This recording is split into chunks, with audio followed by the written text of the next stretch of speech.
This is the strange thing, is that this is my actual voice. In a way, this is the voice. A lot of the time, I would talk to myself in.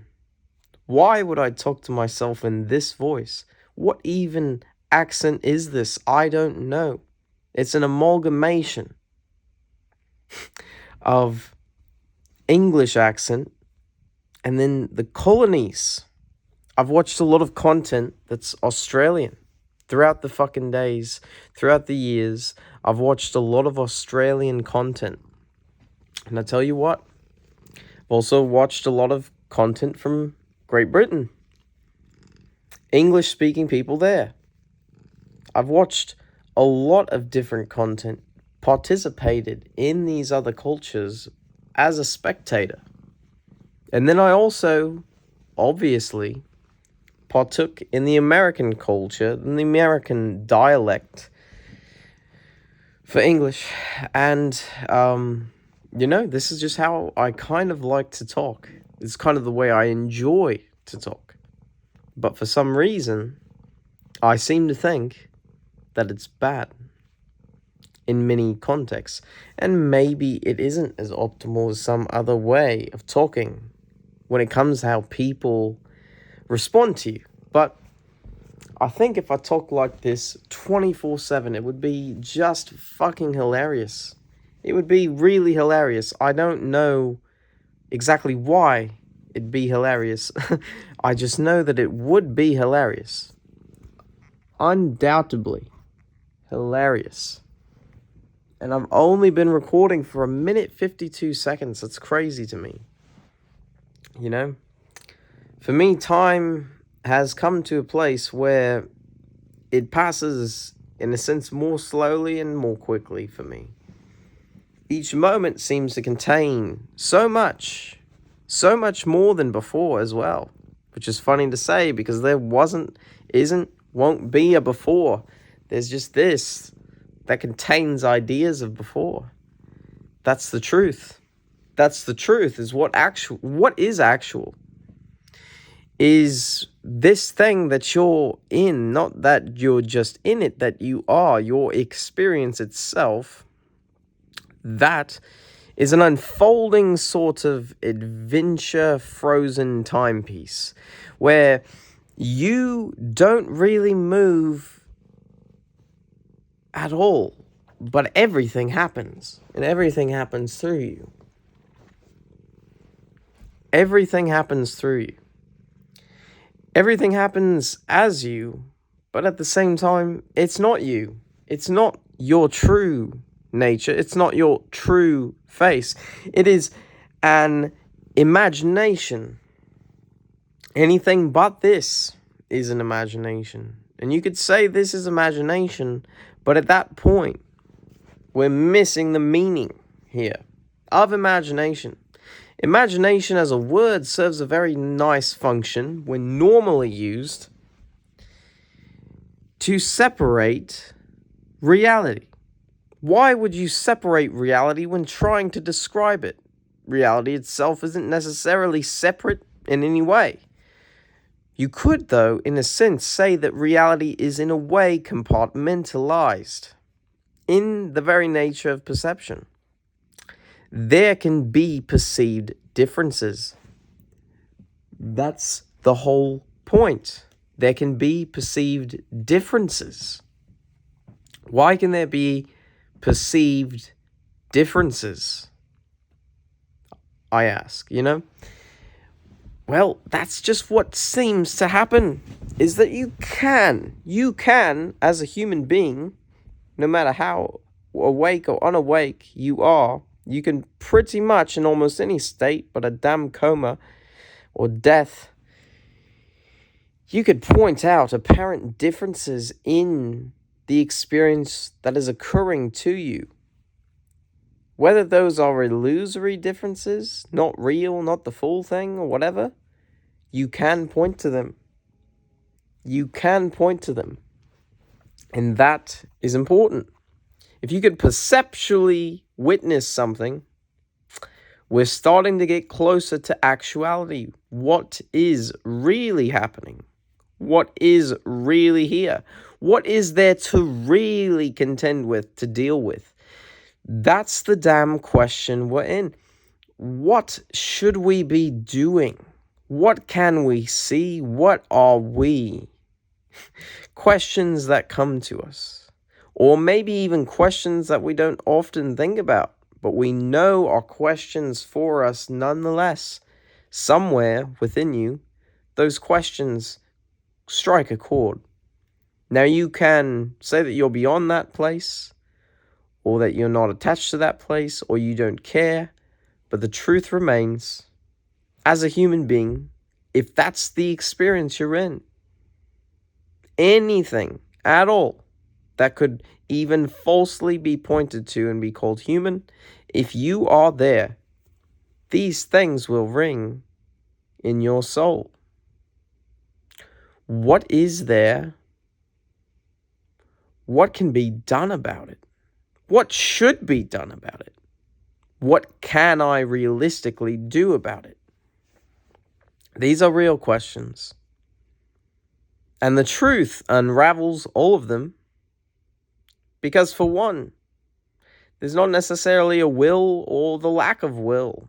There's what is. And my goodness, does it do things? Apparently, it seemingly changes and does things. But there's a timeless, frozen nature that I claim that you are.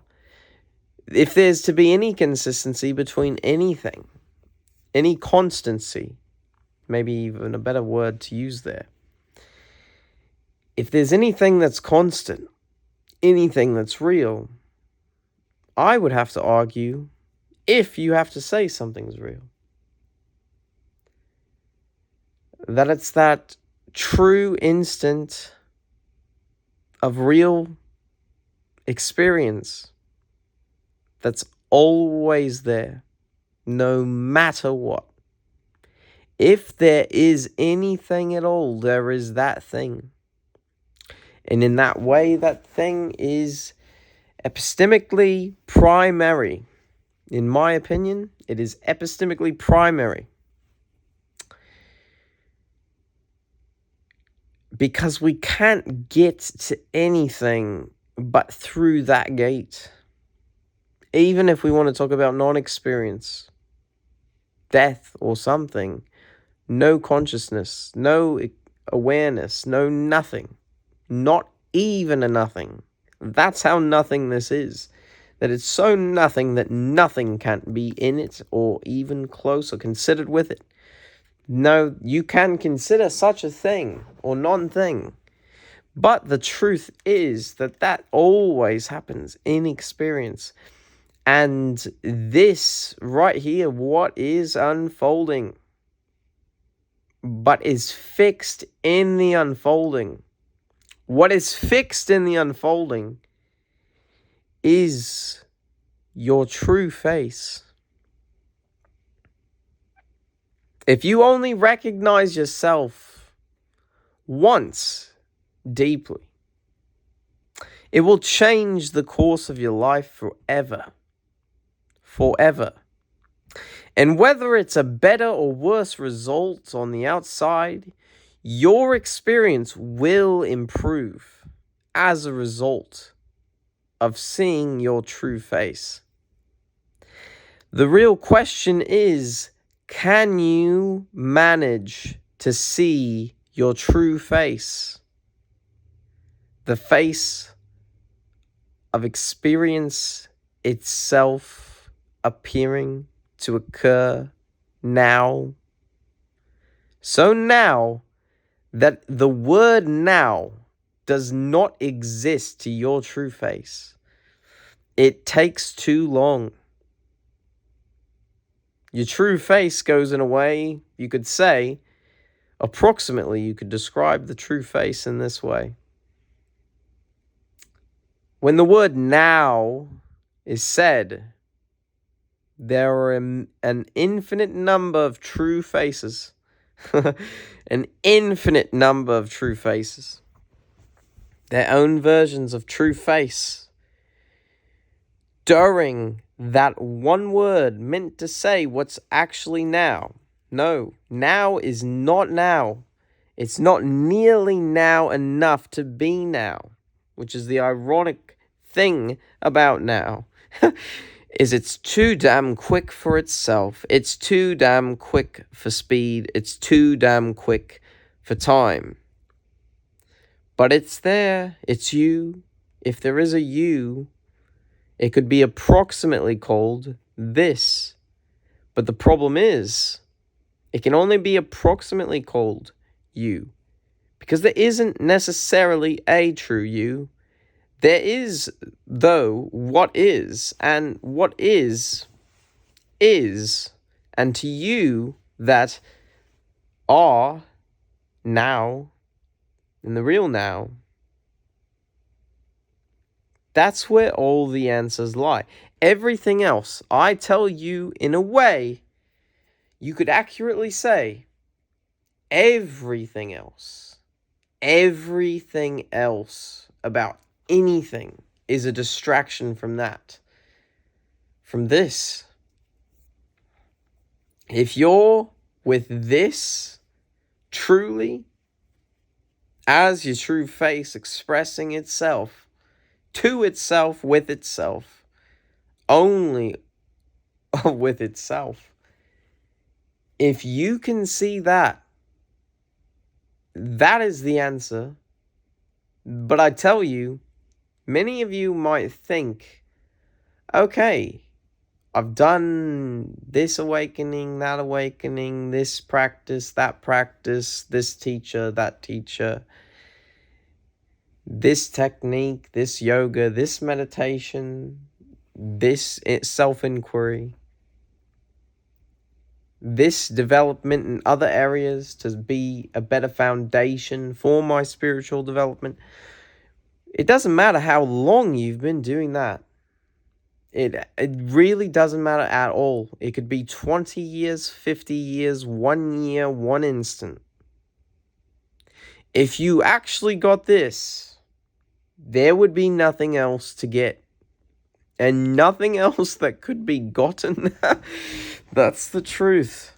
There could be fucking nothing else at all. And with that, I will finish my video because I have a friend calling and I also need to sleep pretty damn soon. I hope you guys got something out of this. Although it's not a thing to get out. You're not trying to get a thing out. You're trying to get this out of this. If you can get this out of this, this will be the best video you've ever seen in your life. This will be the greatest thing you've ever heard of. This will be something that annihilates every expectation you had for reality. And you will sit there clueless, dumbfounded, and ecstatic to the mountaintops at what I'm trying to point at. If you can only get there, you would say this is the greatest thing you've ever encountered, and you're so thankful, beyond thankful. But the sad truth is, most people, even if they think they get this, even if they think those things I said apply, there's a very high chance they didn't get it. Even if they think they did. But in a sense, thinking you did is better than not thinking you did, I guess. Maybe points in the right direction.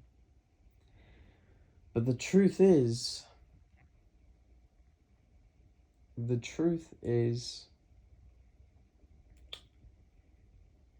you would love it.